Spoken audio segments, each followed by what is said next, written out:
Welcome back. You're watching Breakfast at Dawn. I'm in conversation with former Ambassador Zafar Hilaly. Now, to get back to what we were talking about, which is Pakistan's politics, and I just had Yusuf Masti Khan here as well with the whole issue of Balochistan that was, that's kind of up in the air as well. So there are several fronts that need to be figured out. There's the sugar crisis. There are all of these problems. A lot of people are becoming impatient, and I don't know, do you agree that that is also why there are all these rumors around President Zardari, or do you think that there always have been from the very start? There have been. He's inherited a lot of rumors. I think his actions have caused many of them, frankly, so I think he's to blame for it. However, I would say one thing, that yes, I think there's been a lot of bad governance. I think the sugar crisis, the wheat crisis, this crisis, that crisis, these should have been anticipated, I think. And so, yes, he has to carry the can. I mean, it doesn't really matter whether he's responsible or not. The fact of the matter is that the perception is that he is. And sometimes perception is more powerful than reality. Mm-hmm. Okay, now since you're here, and I can't not talk about foreign policy, there's also this development about Barack Obama being in China and asking China to kind of oversee Indo-Pak relations. So what do you make of that? I think that's strange, actually, because China has a fairly difficult relationship with India, and I don't think India would welcome any Chinese intrusion into Pakistan-India relations. I think it just shows the desperation that the Americans now are, the desperate situation they're in. Look, if the Americans really want to know what's the problem is their occupation of Afghanistan. Now, as long as they're there in Afghanistan, I don't think that there can be any peace. And their hold, so to speak, their performance has been so bad that their hold in Afghanistan is weakening. And when it's weakening, why should the Taliban sit down and talk to them? I mean, the Taliban feel that they're headed to victory. So how can a country which is which is losing, which is warring against one of the parties with whom it wishes to talk at the moment, how can that deliver a very difficult agreement like a power sharing agreement? I find that very difficult to believe. I think the Pakistanis are a little scared that if Afghanistan goes, if America goes away, what will happen, this and that. Look, we've got to fight this on our own. Sooner or later, we have to take on terrorism, in Pakistan at least, on our own. And I think we're gearing ourselves to do it. America can help. Their help is valuable in terms of funds, in terms of weaponry. But this is really, in Pakistan, our fight. And the American presence in Afghanistan is giving those people fighting us a certain legitimacy and a certain righteousness in their cause.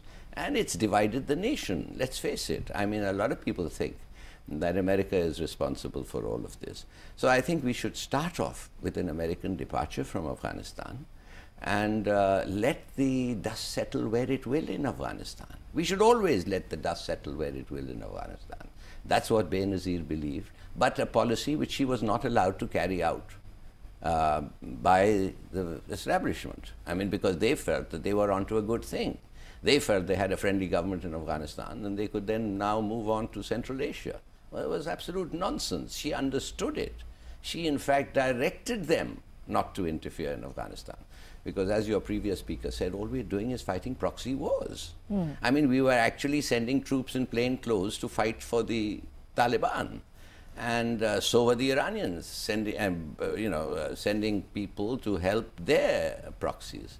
So were the Central Asians and Russians. And they and the Indians were on the same side. So, all this thing, I think we should really, as I said, let the dust settle where it will in Afghanistan, or as Benazir said, and then handle the issue on our side. And the American departure would help. It would make this a totally local conflict. And that's what a civil war is. I mean, a civil war, it is a civil war in Afghanistan. And listen, when the Taliban, if the Taliban are able to capture Kabul, which is not going to be easy because the Northern Alliance is very strong, they're very well equipped, they have numbers of people, and they don't want to be ruled by the Taliban. The Taliban ruled the non-Pashtun the ethnic groups in Afghanistan very much like local colonialists, And then they weren't popular there for that reason. So it's not going to be easy for them. And if it's not easy for them and they aren't able to defeat their local adversary, they will probably settle on some kind of a situation like the Afghans normally do. And that's how it should be. People should stop interfering in Afghanistan. But what if the United States does pull out, as you say, right?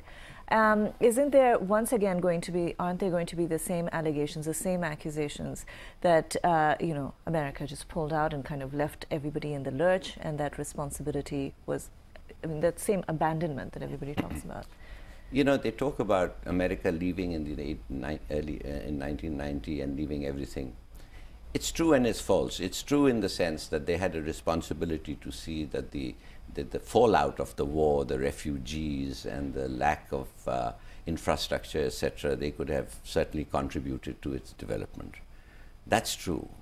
But on the other hand, I don't think that they should have stayed with a big force, so to speak, and tried to settle matters as an occupation force. I don't think that works. It has never worked in Afghanistan.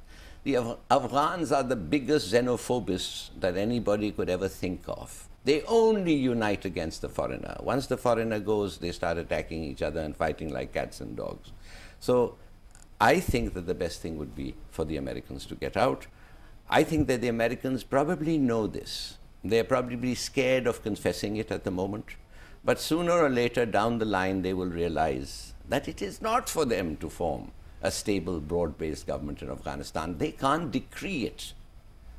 And nor should we expect them to do it. I was saddened to see that our foreign minister believes that we should have a say in the next government in Afghanistan, because that's exactly what we tried to do last time, and it didn't work. It's the kiss of death for any successive government for it to be said that it's backed up by Pakistan. The Afghans, as I said, are very nationalistic. Thank you so much for being part of the program, former Ambassador Zafar Hilaly, and thank you for veering from the subject and talking about foreign policy as well. It's time now for you to go over to the news studio, where you're going to get your headlines and your top stories. After the news break, we'll have a chat with Saad Khan and Hassan Fawad Khan from LUMS. Join us for that and keep watching Dawn News.